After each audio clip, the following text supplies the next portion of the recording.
So you've probably heard me tell stories about things I've learned from improv time to time. I just learned so much about creativity through improv. It's really just constant epiphanies over there.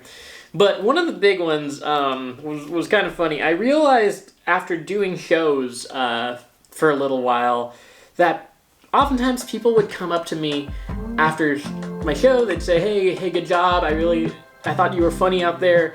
Here's some parts that I really liked. They'd be like, I loved that scene when you were Kung Fu Panda or whatever. And I'd be like, really? Why did it feel so silent while I was trying to do my Kung Fu Panda bit? Like, I just think about it and like, from my perspective on stage, I don't really see my audience that well because typically theater lights are hitting me. And then I'm trying to go off sound and they just sound so muted. I also started watching like video replays of our shows and I noticed, they actually are laughing at these parts. I can't hear them in the moment. I think this is maybe a version of, people being their own worst critic. People don't like the sound of their own voice recorded, and that's something I just had to get over to make videos like this. But yeah, I think one example of this is just I can't hear responses on stage. And that got me thinking, so how do you then perform? How do you make stuff for an audience you can't see or hear, even in a physical space where you're supposed to be getting more immediate feedback? And then it dawned on me that so much of what I make, including this video right here, is stuff I'm making for an audience that I can't see, hear, or interact with in the moment. There was a time when almost everything you would create was for an immediate audience, storytelling was oral, music couldn't be recorded, it had to be done live. And now we've swung in the total opposite direction, where live performances are the exception rather than the norm. Now, I love live performances, so this is kind of a bummer, but I think there's also a lot of skills that can be developed once you get used to creating for an audience you can't see or hear. Anyway, let me just share with you a few insights that have kind of come about as I've thought about this more. Alright, first of all, this has made me actually love and value live performances so much more. I still do think that even if I can't see or hear them for whatever psychological barrier, that still getting up in front of people, still being in the same room with them, there's not really any substitute for that. We've all lived through a lockdown that kind of taught us that. You can replace things, but in some ways they're irreplaceable. When you are in front of a crowd, what you have the opportunity to do is to gain some muscle memory for their response, to know how your performance, what type of feedback that elicits in real time. So that when you're removed from that setting, when you're performing for a camera rather than for humans, you still kind of retain that muscle memory on how to pace yourself, how to deliver lines and things. I'm thinking about your Jerry Seinfelds of the world, the really meticulous comedians who are playing with fine engineering single jokes to see how they do and doing A/B testing and all that. That's the sort of thing you can do. It doesn't have to be that granular, but you can just develop those instincts by getting your live reps in while you can. One of the things that I've learned by trying to tune up that way is that it's important to keep in mind your audience's state of being when they're going to be tuning in to whatever you're making. So for example, if you're making YouTube videos, then expect a good amount of people to be in a relaxed mode, kind of just chilling, browsing through their phone or on their computer, trying to entertain themselves, but maybe in a more mindless way. You can anticipate that, you want to kind of appeal to somebody who's in a more relaxed state. This might be different though if you make more explainer type content. And so maybe people are finding your YouTube videos while they're searching for that specific topic. Then you're encountering people who are in maybe more of a analytical or observer headspace, and you want to address them there. And I like to think of this as what kind of audience am I going to have in front of me any given night when I do improv. There's a big difference between being signed up to do a show at 7 p.m. on a Thursday versus 10:30 p.m. on a Saturday night, which is a show I've had recently. I think I had that time slot on a Sunday night too. Very different crowd. The types of jokes land so differently.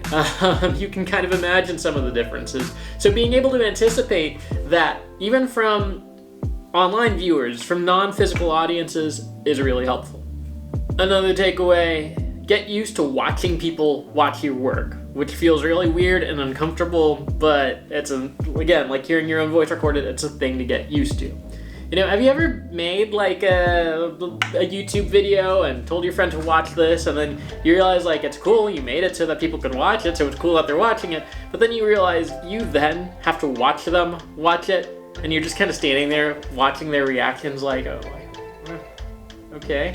And you know, some people will just watch like with a total like callous face like, it's good.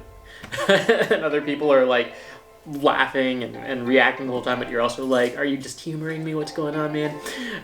Anyway, just get used to it. As uncomfortable as it made that sound.